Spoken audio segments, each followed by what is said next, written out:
बिस्मिल्लाहिर्रहमानिर्रहीम अस्सलाम वालेकुम dear students, welcome back in lecture number 2। Students, इससे पहले हमने लेक्चर नंबर 1 पार्ट 1 और पार्ट 2 कवर किया, उसमें जस्ट इंट्रोडक्शन था।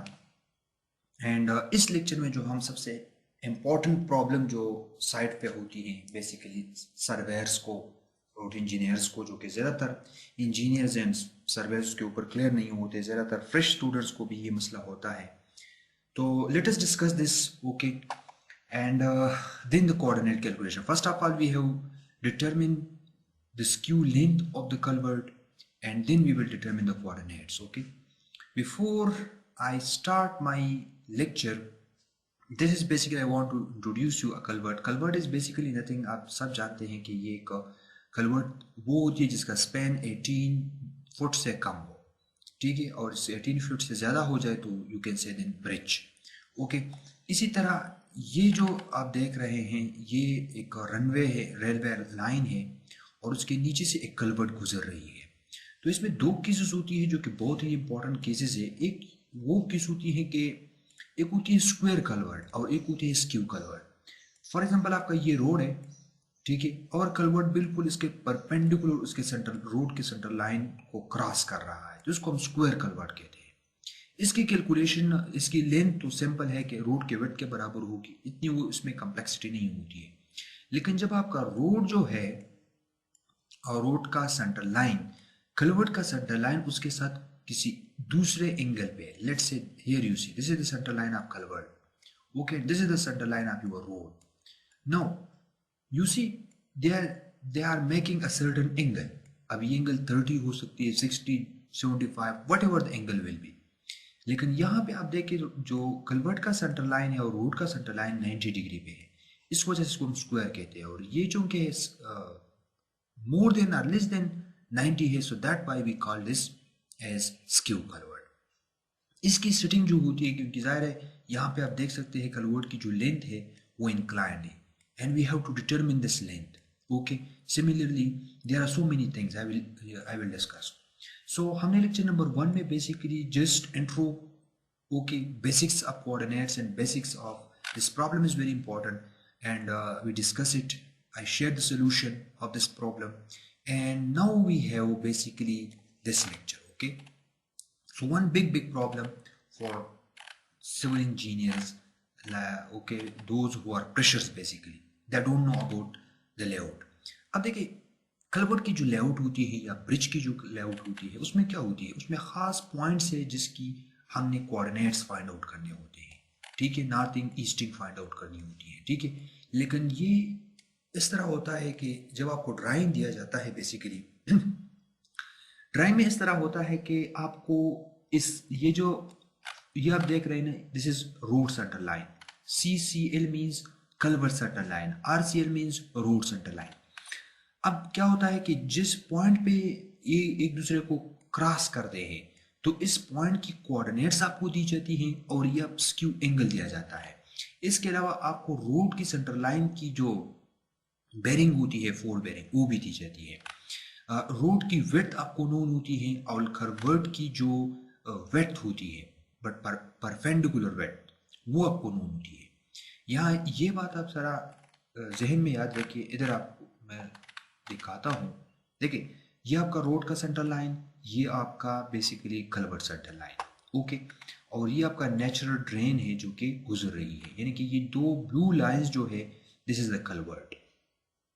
So let me show you in one picture, like you see here in this picture, this is the road, and you see culvert is basically passing at a different angle, not at 90 degree, okay. This is the road center line, let's see, this is the road center line, okay.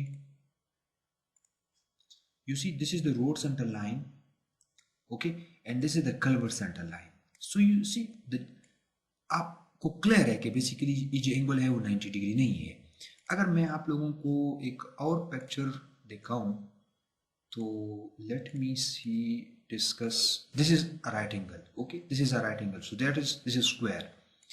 मेरे पास ये भी आप देख सकते हैं, इधर ये भी तकरीबन 90 डिग्री पे है, ठीक है। ये इधर आप देख सकते हैं, ये देखें ये एक बेसिकली कलवर्ट, ये जो सिंबल है ये कलवर्ट की, तो कलवर्ट और रोड का सेंटर लाइन बिल्कुल 90 डिग्री पर है। लेकिन यहाँ आप देखें, यहाँ पे क्लियर बिल्कुल डिफरेंस आप देख सकते हैं कि ये जो रोड का सेंटर लाइन है और ये कलवर्ट है, देखिए ये कलवर्ट की सिंबल है, ये कलवर्ट है, ठीक है। इसकी सेंटर लाइन को आप ज़रा देखें तो इसका 90 डिग्री नहीं बन रहा, तो that's why basically it is called skew culvert. This is skew culvert and this one is basically your right square culvert. आमतौर पर हम कोशिश करते हैं कि हम स्क्वायर प्रोवाइड करें क्योंकि इसकी स्टेबिलिटी ज़्यादा होती है as compare to skew one. Okay, this one is very important. You see here the root center line and the culvert. Okay, so they are passing at certain angle. Okay, और हमारा जो आज का problem है उसी इसी इसी तरह है, ठीक है। सो here I will explain something. आपको पता होना चाहिए कि ये आपका रोड का सेंटर लाइन है। Let me minimise it. Okay, ये आपका रोड का सेंटर लाइन है और ये आपकी कलवर्ट सेंटर लाइन है, और यहाँ जो स्क्यू एंगल है वो आपको गिवन है, that is 30 degree. This is very important, this angle is very important. Okay, एक बात आप याद रखिए, देखिए ये जो विड्थ है ना, ये जो परपेंडिकुलर विड्थ है इसको हम कहते हैं नॉर्मल विड्थ ऑफ कलवर्ट। ये आपको दिया जाता है, जो कि इस केस में हमारे पास 4 मीटर है। लेकिन ये जो along the centre line of the road आप देख रहे हैं, ये इसको हम कहते हैं इंक्लाइंड विड्थ ऑफ कलवर्ट। ये हमें डिटरमिन करना होता है, इंक्लाइंड विड्थ। और ये जो लेंथ है, ये लेंथ डिटरमिन, जिसको हम कहते हैं inclined length of the culvert, ये हमें डिटरमिन करनी होती है, ठीक है। ये सेंटर लाइन है बेसिकली। और इसके अलावा हमें ये जो पॉइंट्स ए है, बी सी पॉइंट्स है, डी ई एफ पॉइंट्स है, जी एम एच, इन तमाम पॉइंट्स के कोऑर्डिनेट्स हम फाइंड आउट करेंगे। याद रखिए, लेआउट करने के लिए आपको पॉइंट ए, बी, डी और एफ, इनसे काम चल सकता है, ठीक है। इसके अलावा आप देख सकते हैं कि आपके पास रूट की सेंटर लाइन की बेरिंग मौजूद है, जो कि 4 बेरिंग है, और ये इनके वो बेरिंग्स है। This is your right bearing and this is your left bearing. Okay, so ये उनके अपसेट्स के लिए बेसिकली उसको लगाने के लिए। अब यहाँ बहुत इंपॉर्टेंट इंफॉर्मेशन है, ये जो तीर का निशान आप देख रहे हैं ये आपको गिवन होंगे, ठीक है ना, ये आपको गिवन होंगे। यानी कि जहां पे दोनों सेंटर लाइंस, कलवर्ट का सेंटर लाइन और रूट का सेंटर लाइन क्रॉस करती है बेसिकली, तो उस पॉइंट के कोऑर्डिनेट्स और वहां पे जो स्क्यू एंगल होती है, ये इंफॉर्मेशन आपके पास होती है। बाकी इंफॉर्मेशन आपके पास मौजूद नहीं होती है। You will be the responsible to calculate all other things. Okay, किस तरह करते हैं? So let's start. देखिए, आपके पास रूट की विड्थ इतनी है, कलवर्ट की विड्थ इतनी है, लेकिन ये वो विड्थ है बेसिकली यहाँ पे आपको शो है, नॉर्मल विड्थ है। अब आपने मेट्रिक के 2 अहम थ्योरम्स जहन में रखनी है, इसको थ्योरम 1 कह ले, उसको थ्योरम 2 कह ले। देखिए, जब दो क्रॉस लाइंस एक दूसरे को, दो लाइंस जब एक दूसरे को क्रॉस करती हैं, तो इनके ये जो अपोजिट एंगल बनते हैं, ये एक दूसरे के बराबर होती है। इस तरह ये दो अपोजिट ये एंगल आपस में बराबर होती है। और इस तरह दो पैरेलल लाइंस को जब एक लाइन इंटरसेक्ट करती है, तो देखिए ये अल्फा यहाँ ये बराबर, इसी तरह ये अल्फा यहाँ बराबर, और ये अल्फा फिर यहाँ बराबर। इसी तरह अगर ये एंगल बीटा है तो फिर ये एंगल बीटा होगी, और ये भी एंगल बीटा होगी, और ये भी एंगल बीटा होगी। ये आप देख सकते हैं, इसको ज़हन में याद रखिए, इसको मैं यूज करूंगा। सबसे पहले इसको मैं 2-3 स्टेप में भी सॉल्व कर सकता हूँ, लेकिन आपको बेसिक समझाने के लिए, ताकि कल आपसे ये फॉर्मूले ना बोले, ठीक है। लेकिन मैं इसको 2 स्टेप्स में, ज़्यादातर 2 स्टेप में इस पूरे क्वेश्चन को सॉल्व कर सकता हूँ। लेकिन लेट्स सी, आपको मैं थोड़ा से वो उसकी बेसिक्स बताता हूँ, ठीक है। सबसे पहले आप देख रहे हैं, मैंने एक ये जो ब्लैक लाइंस है basically, these are my road edges. ये मेरी रोड एजेस है और ये रोड की सेंटर लाइन है, ठीक है। अब यहाँ पे ये जो वो सेंटर ऑफ द कलवर्ट है, देखिए ये स्क्यू लेंथ आपको नजर आ रहा है। इसी तरह ये एंगल 30 है। देखिए यहाँ से इस पॉइंट से, जो कि जहाँ पे क्रॉसिंग हो रही है, यहाँ से एक परपेंडिकुलर ड्रा करो, जो कि रूट की विड्थ को शो करता है, जो कि 3 मीटर है। टोटल 6 मीटर है, तो हाफ 3 मीटर होगी। अब यहाँ एंगल 90 बन रही है, ठीक है। ये बहुत इंपॉर्टेंट है, जब आपके पास एक लाइन हो और उसके साथ ये परपेंडिकुलर हो, तो टोटल एंगल तो 90 होती है। अब यहाँ पे एक लाइन गुजर रही है, जो कि इस लाइन के साथ 30 डिग्री बना रही है। ये तो आप लोगों को पता है 30 इज गिवन। सो ये एंगल किसके बराबर होगी 90 माइनस 30, तो this one will be 60 and that why I write here 60 degree. अब ये जो ट्राइंगल आप देख रहे हैं इस पे मेरी दिलचस्पी है। ये जो L2 है और L1 है मैंने इसको डिटरमिन करना है, ठीक है। तो साइन 60 में लूंगा। अब जाहिर है इस 60 इस एंगल के सामने वाला साइड मेरा परपेंडिकुलर होता है और इसके साथ जो एडजेसेंट साइड होता है वो मेरा बेस होता है, वो मेरा हाइपोटेन्यूज होती है। अब sine 60 is equal to what L2 by L1, okay, and cos 60 is equal to 1 3 divided by L1. So from these relationship I got my L1, you see that is 6 meter. This is important. And L2 I got my L2 is 5.1961, okay. So इसका मतलब ये हुआ कि मेरे पास ये जो length है ये 5 पॉइंट समथिंग है और ये जो इंक्लाइन लाइन है ये जो ब्लू लाइन है इसकी जो टोटल लेंथ है वो 6 मीटर है। अभी इंक्लाइंड है ना तो इसको मैं 2 टाइम्स करूंगा, so this will be the total inclined length that is 12 metre, okay. Now you see from this formula you can easily determine, from this formula you will easily determine your culvert length. Just multiply this with 2, you got your culvert length, okay. You got your culvert length that is 12 meter. Half will be 6 meter and half will be 6 meter. Now hence Q length is a 12 meter. This is important. इसके अलावा मुझे क्या determine करना है, मुझे जो determine करना है वो है मुझे incline width of the culvert, incline length and incline width. Incline width मैंने डिनोट किए हैं MH MG से, यानी कि MH प्लस MG जो है वो बराबर है किसके बराबर है इंक्लाइन विड्थ के। आप इस फिगर में देख सकते हैं, इधर आप लोगों को मैं थोड़ा सा एक्सप्लेन करूँ, ये आप देख सकते हैं।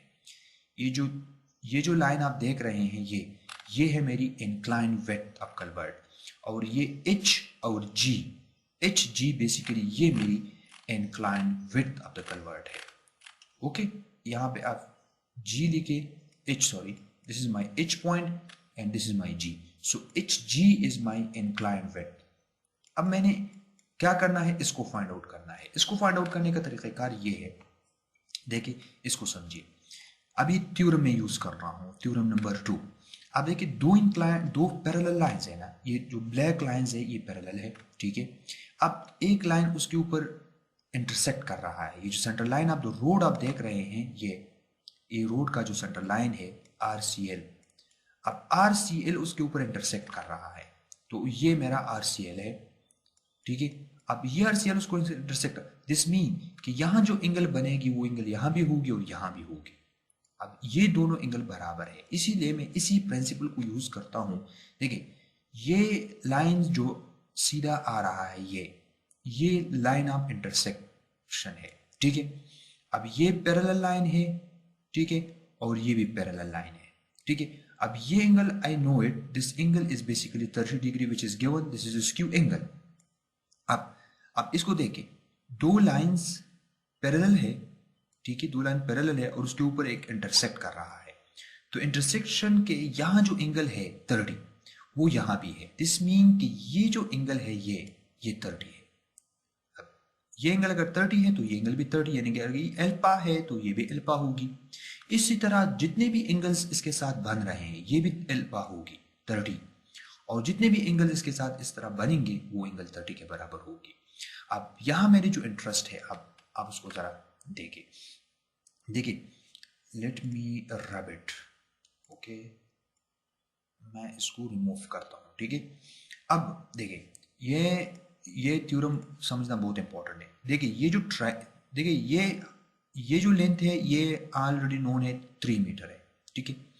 अब ये जो लेंथ है ना ये ब्लू लाइन हाफ, देखिए this is the normal width, basically this total is the normal width of culvert, और ये हमें गिवन है कि वो 4 मीटर है।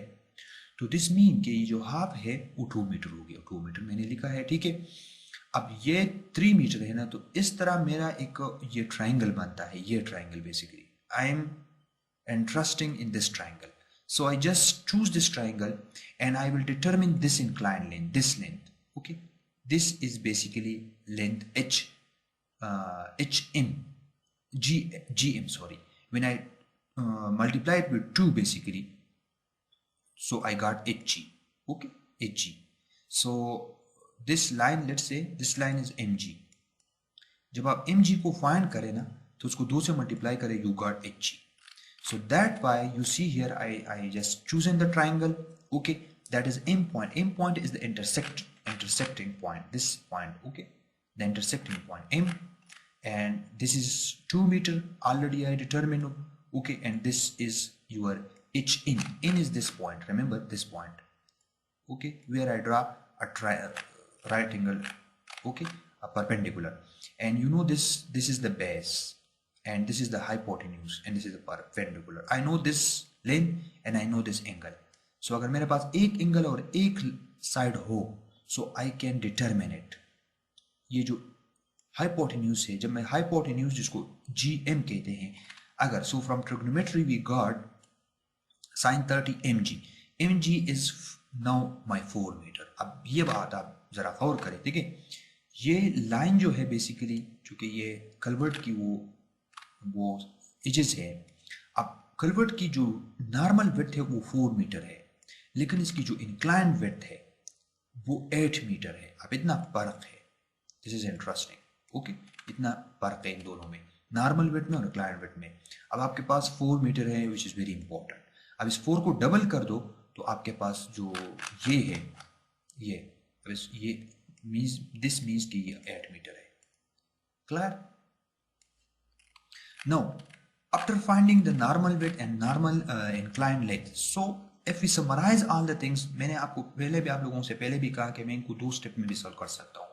मुझे mgm इसका जो जनरल फार्मूला बनता है, कलवर्ट विड्थ ले ले जो कि 4 मीटर है, उसका साइन ले ले और उसका जो स्क्यू एंगल है उस पर डिवाइड करें, ये डायरेक्ट आपको दे देगा.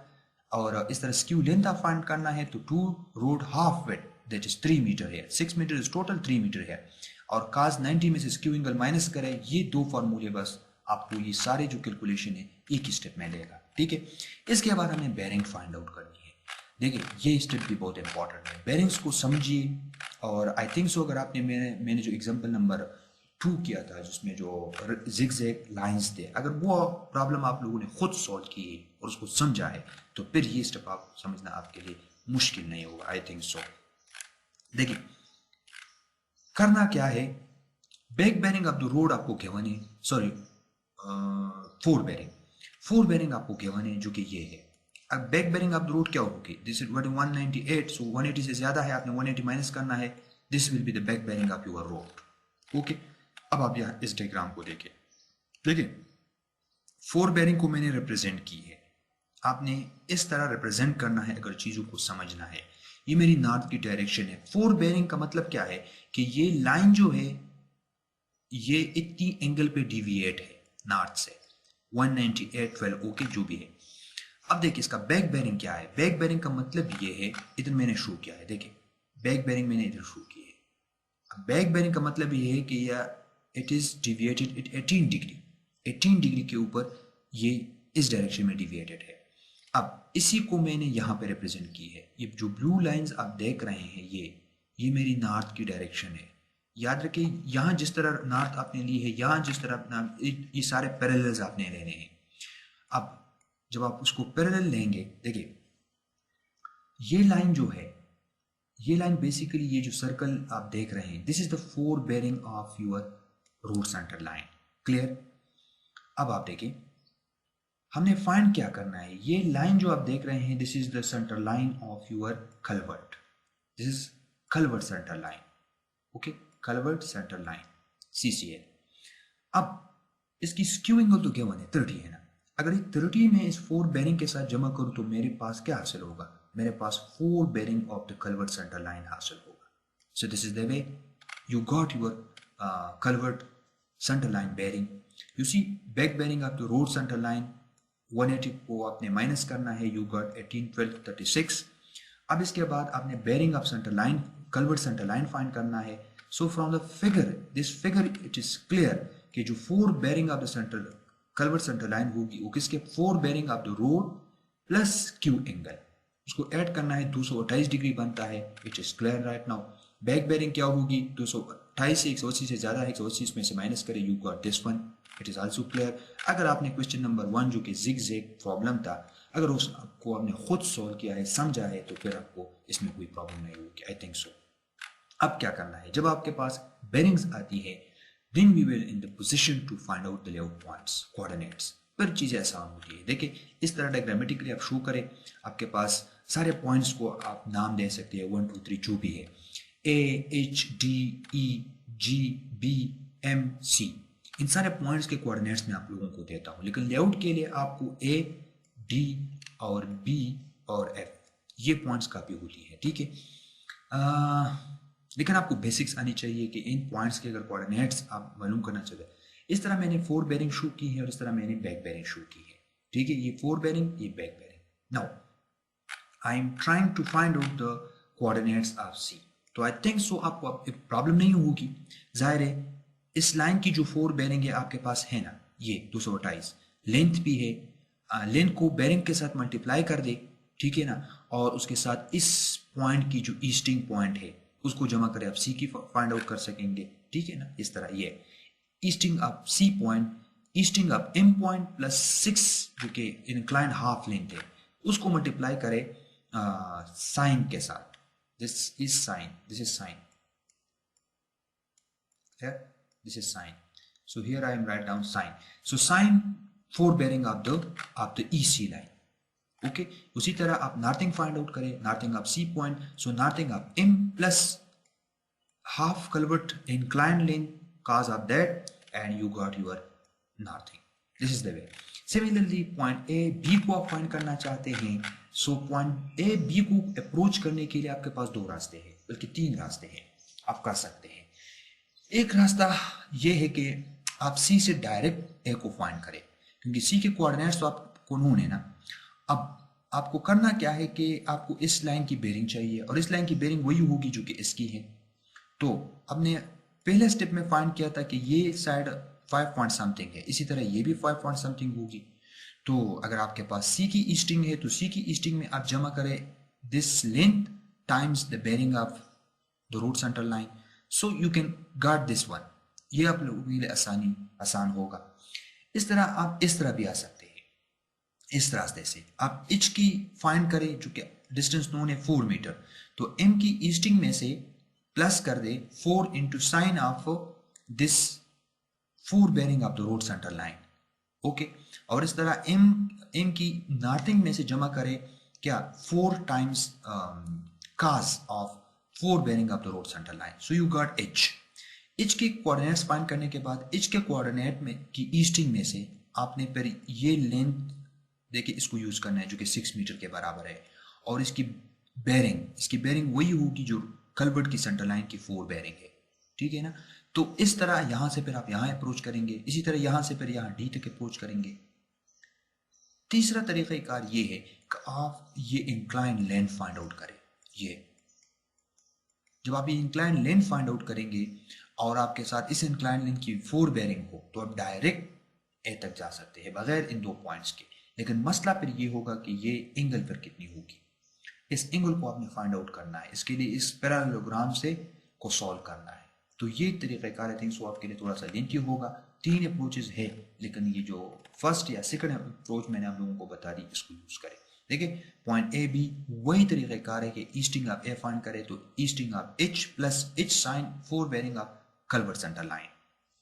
अब ईस्टिंग ऑफ एच जो है वो आपने डिटरमिन किया है already, and I think so I am not calculated but you can calculate it. वो पेज इसमें मिसिंग है, ठीक है ना। वो पेज मैं आप लोगों को इंशाल्लाह शेयर करूंगा, वो पेज इसमें मिसिंग है, मैंने कैलकुलेट की है, ठीक है ना। एच की कोऑर्डिनेट्स किस तरह फाइंड करेंगे, देखिए ईस्टिंग ऑफ एच बहुत सिंपल तरीक़ाकार है कि एम की जो ईस्टिंग है ई एम, उसमें से प्लस कर दे ये लेंथ 4 साइन और जो रूट की जो 4 बेरिंग है जो कि 198 समथिंग है, ठीक है, जो भी है 1236 है आई थिंक सो। इनसे आपके एच की ईस्टिंग, इसी तरह नॉर्थिंग जो होगी तो northing of M point plus यही फार्मूला है, लेकिन खास चेंज कर दे बस, ठीक है। इस तरह एच की आ जाएगी और इस तरह जी की भी आप लोगों ने फाइंड करना है, ठीक है। लेकिन जी में से फिर क्या करेंगे, जी में से यही फार्मूला होगा easting of M plus 4 into sine of back bearing of route centre line, that is almost 18 degree, फिर 18 डिग्री यूज करना है यहाँ पे। यही फार्मूला आपने जी के लिए अप्लाई करना है, ठीक है। इसी तरह उन्होंने ए बी का फाइंड किया है, ठीक है, ए बी के। अब बी के लिए आपको जी के कोऑर्डिनेट चाहिए, ए के लिए आपको एच के कोऑर्डिनेट चाहिए। आई think so it is not hard for you. Easting of H और उसके साथ जो इंक्लाइन लेंथ है ये बेसिकली एच जो है ये है, और इस लाइन की bearing, do you know the bearing, fore bearing इसकी वही होगी जो कि कलवर्ट की सेंटर लाइन की जो फोर बेरिंग है, ठीक है ना। तो यहाँ मैंने लिखा भी है fore bearing of the culvert centre line. You do the calculation, you got this answer. Similarly northing of A, तो जो एच की जो नॉर्थिंग है उसमें से जमा करना है 6 cos of fore bearing of culvert centre line. So you got this one, okay, do it by self. इसी तरह ईस्टिंग ऑफ बी है, तो easting of G plus 6 sine fore bearing of the culvert centre line, और इसी तरह का northing of B, तो northing of G plus 6 cos fore bearing of the culvert centre line. This is the way. Similarly अगर आपने D तक approach करना है, देखिए डी तक, तो डी तक अप्रोच करने के लिए आपको एच चाहिए, तो डी की ईस्टिंग किस तरह होगी, ईस्टिंग ऑफ एच प्लस ये जो इंक्लाइंड लेंथ है, और ये इंक्लाइंड लेंथ आप देख सकते हैं एच 6 मीटर ये है, तो इस 6 मीटर को यूटिलाइज करें 6 into sine of the back bearing. अब यहां पे आपने बैक जाना है, so that why you will use back bearing, this one, back bearing of culvert centre line, this is 48 you will use. Remember ये line parallel है, तो इसकी जो बेरिंग होगी बैक बेरिंग इसकी भी होगी क्योंकि पैरेलल है। इसी तरह आप इसकी नॉर्थिंग फाइंड करें। इसी तरह अगर आप एफ मार्क में इंटरेस्टिंग है, सो you can do it. Simple है कि जी के ईस्टिंग में से और ईस्टिंग में से जमा करें 6 into back bearing of that line, और इस तरह ये पॉइंट्स के कोऑर्डिनेट्स आप लोग डिटरमिन करेंगे। तो ये कोई मुश्किल काम आप लोगों के लिए थिंक सो नहीं होगा। इस तरह ई पॉइंट के आप फाइंड करें, ठीक है, जो ई पॉइंट है, तो ई पॉइंट के centre line easting of M plus 6 into back bearing of sine back bearing of the culvert centre line, और इस तरह नॉर्थिंग को फाइंड करें, तो northing of M plus 6 into cos of back bearing of centre line. इसी तरह सी को तो हमने फाइंड ही किया है, तो this will I think so it will ends up, okay, ji H, yes ji H मैंने यहाँ पे फाइंड की है। अब देखें ना, मैंने आप लोगों को पहले भी बताया कि मैंने ये फाइंड की है, लेकिन पेज थोड़े से उलट लगाए हैं, ठीक है। अब देखिए यहाँ पे आप देख सकते हैं फॉर्मूला भी गिवन है, देखिए कैसे फाइंड करना है। 4 क्रॉस लिंक जो है sine back bearing of route centre line, अभी जी नीचे वाला पॉइंट है, एच जो आपका पॉइंट है वो ऊपर वाला पॉइंट है, तो यही 4 और back bearing of the route centre line. Diagrammatically मैंने आप लोगों को सब चीजें शो की है। I think you can do it. Now summary जो है, अब देखिए ना, मैंने आप लोगों से पहले भी कहा कि मैं इसको 2-3 स्टेप में सॉल्व कर सकता हूँ, ठीक है। अब पूरी की पूरी जो अब समरी है वो ये है, देखिए आपने एम जी एम एच वो जो इंक्लाइंड विड्थ है वो इस फॉर्मूले से फाइंड आउट करना है। इसके बाद आपका स्क्यू लिंक के लिए ये फॉर्मूला, फिर जो 4 बेरिंग जो है कलवर्ट सेंटर लाइन वो आपने फाइंड आउट करना है इस फॉर्मूले से। इसी तरह back bearing of culvert centre line, इसी तरह easting of M point, so easting of M plus half inclined width of culvert, remember half inclined is 6 metre, sine of 4 bearing of route centre line, okay, plus अब ये जो तरीक़ाकार है ना, ये basically यहाँ पे मैंने क्या किया है, यहाँ मैंने वो पाथ फॉलो किया है और सारी चीज़ों को मैंने कंबाइन की है, यानी कि मैंने सारा फार्मूला जो है, यानी आपको एच तक आना है और फिर एच से ए तक जाना है, तो ये सारे फार्मूलों को मैंने एक ही कैलकुलेशन, एक ही तरीके से उसको कंबाइन किया है आपस में, तो इस वजह से ये फार्मूला थोड़ा सा लेंथी बन चुका है। आप देखिए half inclined length that is 4 metre, half inclined length of culvert that is 6 metre. इसी तरह नॉर्थिंग के लिए, इसी तरह बी पॉइंट के लिए भी आप कर सकते हैं, और डी के लिए भी कर सकते हैं, और एफ के लिए भी कर सकते हैं, ठीक है ना। इस डैश डैश का मतलब ये है कि ये जो ऊपर है ये सेम है, ठीक है, half inclined and half inclined length, okay. इसी तरह नॉर्थिंग ऑफ एम, ओके, ये जो डैश डैश का मतलब है, इसका मतलब क्या है, ये हाफ, ये सारे डैश का मतलब एक ही है, ठीक है ना। So you don't need to be confuse, okay. इस तरह ये सारे हाफ इंक्लाइंड को शो कर रहे हैं, ठीक है। इसी तरह ये जो काज है, सो ये जो एंगल है वो यहाँ पे है, इसी तरह ये जो वो है तो वो ये बेसिकली इसको शो कर रहा है, ठीक है ना। साइन के साथ बेसिकली काज जो है वो ये एंगल जो है 4 बेरिंग ऑफ, बेसिकली 4 बेरिंग, इधर है 4 bearing of culvert centre line, okay.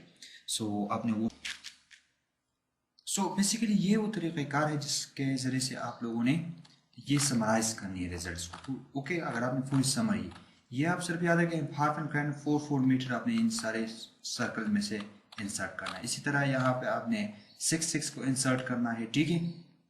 और ये इसमें आप थोड़े से कंफ्यूज ना हो, क्योंकि यहाँ पे 4 बेरिंग ऑफ सेंटर लाइन यहाँ पे सेम हुई होगी, यहाँ पर 4 बेरिंग तो यहाँ पर ओके। इसी तरह हर पॉइंट के लिए थोड़ी सी चेंजेस है। बी के लिए आपका 4 बेरिंग और बैक बेरिंग, फिर यहाँ पे back bearing of this one and this one, okay. इसी तरह डी के लिए आपका back bearing centre line, culvert center line you see here, and here again you have to use back bearing, okay.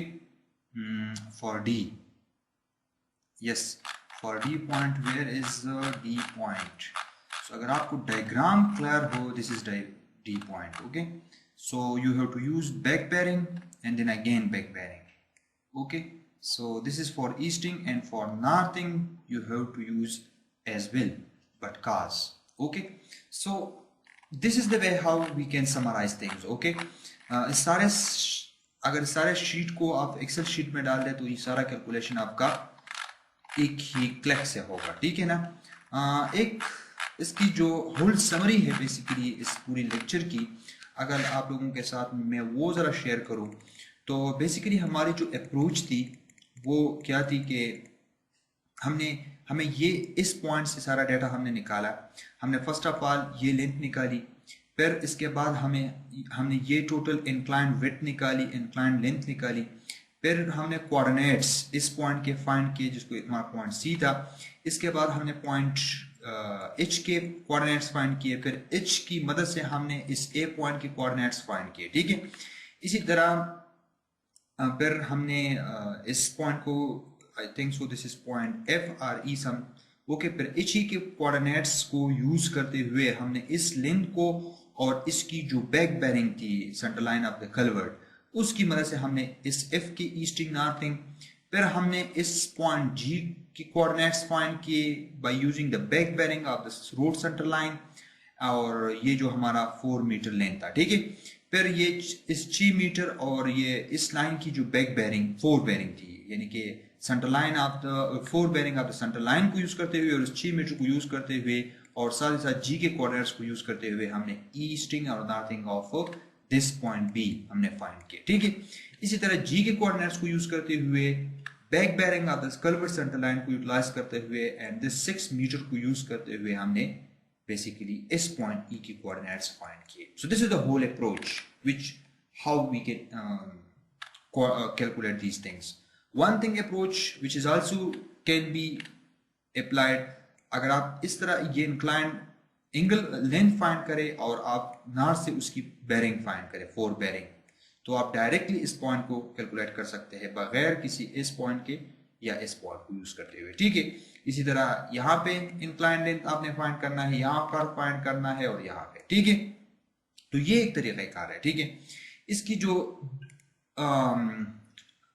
Layout का तरीक़ाकार है, तो layout तो मेरे साथ प्रोटेस्टेशन नहीं है, वरना मैं आप लोगों को स्क्रीन पे दिखा देता कि किस तरह करना है, लेकिन उस स्क्रीन पे नहीं हो सकता। उसके लिए आप लोगों ने मेरे पास ही आना है, ठीक है ना, क्योंकि ये नहीं हो सकता। लेआउट हाँ हैंड्स दे सकता हूँ, अलबत्ता इसके बारे में आपको हैंड्स दूँ। हैंड्स उसके लिए ये है कि क्योंकि लेआउट ज़ाहिर है उसके लिए फील्ड में जाना पड़ता है। इसके लिए देखिए तरीक़ाकार इसके लिए है कि जैसे कि आपके पास ये कोऑर्डिनेट्स है ना, तो हम पहले से हम अपने लिए कोऑर्डिनेट्स बीम 1 बीम 2 कहीं से फिक्स करते हैं। अगर आप लोगों को कोऑर्डिनेट प्रोटेस्टेशन का थोड़ा सा भी नाउ हाउ है तो you must know about beam 1 and beam 2। तो आप अपने लिए 2 पॉइंट जो होती हैं आपकी, जो जिधर भी हो जाहिर है वो आप फिक्स करते हैं, ठीक है। जब आप फिक्स करते हैं एक पॉइंट के ऊपर आप प्रोटेस्टेशन लगाते हैं, दूसरे पर बैक सेट लेते हैं और जो भी तरीक़ाकार है सेटिंग करने का प्रोटेस्टेशन को आप सेट आउट करते हैं, ठीक है। इसके बाद आपने क्या करना है, सेटिंग ऑप्शन में जाना है। जो भी प्रोटेस्टेशन आपके पास लीका है, सूख गया है, जो भी है आपके पास, ठीक है, निकान है, जो भी प्रोटेस्टेशन आप यूज करते हैं, कुलीडा है, उनमें से आपने सेटिंग आउट इस मोड में जाना है। जब आप इस मोड में जाए, let me show you one important thing. Here you see this is a setting mode of, I think so this is कुलीडा, ओके। सो उसका सेटिंग का अपना एक तरीक़ाकार है। वहां पे जब आप जाते हैं तो आपको नॉर्थिंग, ईस्टिंग, जेड, क्योंकि सेटिंग आउट जो होती हैं तो इसके मुख्तलिफ तरीके हैं। एंगल के जरिए करना चाहते हैं या आप कोऑर्डिनेट्स के जरिए करना चाहते हैं, किस तरीके से करना चाहते हैं, तो हम ज़्यादातर यही ऑप्शन यूज़ करते हैं। इसी ऑप्शन में स्टेशन डाटा वगैरह जो भी है आपने उसको डालना है, और लास्ट में जो आप कोऑर्डिनेट्स एंटर करते हैं और आप इस बटन को प्रेस करते हैं तो आपके पास ये दो ऑप्शन आते हैं, ये DHA और DHR। ये DHA जो है, DHA ये, और SOH, yes, the distance to the point, okay, इसको और ये। तो जाहिर है आप साइट हेल्पर को प्रिज्म दे के आप उसको आगे एक साइट ले लेते हैं, वो आपको ये डिस्टेंस बता देता है कि कितना आपका पॉइंट आगे पीछे है। आप सबसे पहले इस एंगल को जीरो करते हैं, याद रखें इस एंगल को जब आप जीरो करते हैं यहाँ पर आप देख सकते हैं, इसका मतलब है आपने इस तरफ जाना है। जब आप इस तरफ जाएंगे एक पॉइंट आएगा कि जब आपका ये एंगल इस तरह का अगर तीर के निशान डबल नजर आए तो दिस मीन्स, अब ये लेआउट टूरिस्टेशन पे डिपेंड करता है, मुख्तलिफ ऑप्शन देती है, ठीक है, लेकिन ये आपका 0-0 होना चाहिए। DHA हर एक टूरिस्टेशन में ये ऑप्शन होता है। फिर इन दो ऑप्शन का मतलब ये है इसका खास तौर पर कि आपने आगे पीछे जाना है। वो पॉइंट इस लाइन पे तो है लेकिन वो आगे पीछे है, इसका मतलब यह कि आगे आना है, ठीक है। जब ये आपका 0 हो जाए, ये आप देख सकते हैं इस तरह, तो दिस मीन्स कि this is now your required point. ये जो है ना बेसिकली आपको लेवल बताता है, लेकिन इसमें हमें ज्यादा इंटरेस्ट नहीं होता, हमें इन्हीं दो को 0 करना होता है और ये आपका दरकार जो आपका पॉइंट है वो हासिल हो जाता है। तो मतलब ये है कि आपने टूल स्टेशन यहाँ पे सेट किया। जब आपने टूल स्टेशन यहाँ पे सेट किया, लेट्स से आप पॉइंट बी को लोकेट करना चाहते हैं, तो आप इस मोड में जाएंगे, आपने ईस्टिंग और नॉर्थिंग की कोऑर्डिनेट्स देने हैं और इस तरह DHA को आपने 0-0 करना है। जब DHA 0-0 हो जाए तो इस तरह आपका एक लाइन होगा, आपका हेल्पर यहाँ कहीं खड़ा होगा, ठीक है। फिर इस दूसरे ऑप्शन की मदद से आप उसको आगे पीछे मूव करेंगे। जब उसको आगे पीछे आप मूव करेंगे, एक पॉइंट एक ऐसा होगा कि वो स्ट्रेट इस पॉइंट के ऊपर खड़ा हो जाएगा, और आपका जो दूसरा ऑप्शन है वो फिर आप लोगों ने देख लिया कि वो इस तरह हो जाता है। तो दिस मींस कि now this is your required point. इसी तरह सारे पॉइंट के कोऑर्डिनेट्स आपने ट्रांसलेशन में 1 बाय 1 प्लग करने हैं और अपने हेल्पर को यूज करते हुए अभी 4 पॉइंट्स लगा देते हैं, फिर इसके ऊपर वो चूना डाल देते हैं और उसकी खुदाई शुरू हो जाती है। तो ये है तरीकाकार। याद रखें सेम टू सेम यही अप्रोच ब्रिज के लिए भी यूज होती है। अगर ब्रिज की लेआउट करनी है तो इसमें हम बेसिकली एजेस तो नहीं मार करते, उसमें आपके पास पियर्स होती है। जाहिर है आपके पास पियर्स हो सकती है, आपके पास पाइल्स हो सकती है। फॉर एग्जांपल मेरे पास फाइल्स है, 4 फाइल्स है यहाँ पे, ठीक है। तो उन पॉइंट्स के कोऑर्डिनेट्स मैंने फाइंड करने हैं और वो पॉइंट्स पर मैंने लगाने हैं। किस तरह करते हैं इंशाल्लाह यहाँ पे आप एक ब्रिज मेरे साथ देख सकते हैं। इस ब्रिज की दूसरी जो वीडियो होगी वो लेक्चर 3 इस पे हम करते हैं, ठीक है। ये जो आप पेयर्स देखेंगे और इसकी लेआउट किस तरह करते हैं तो इंशाल्लाह नेक्स्ट लेक्चर में उसको एक्सप्लेन करते हैं। यहाँ तक आप लोगों को कोई भी मुश्किल हो, कोई भी मसला हो, ठीक है, you can comment and you can share with me, okay. I think I try my best to explain each and every part. इसके अलावा आप लोगों को और एक्सप्लेनेशन चाहिए तो I am ready, okay. And last, watch the video, share the video and like the video. Thank you for watching.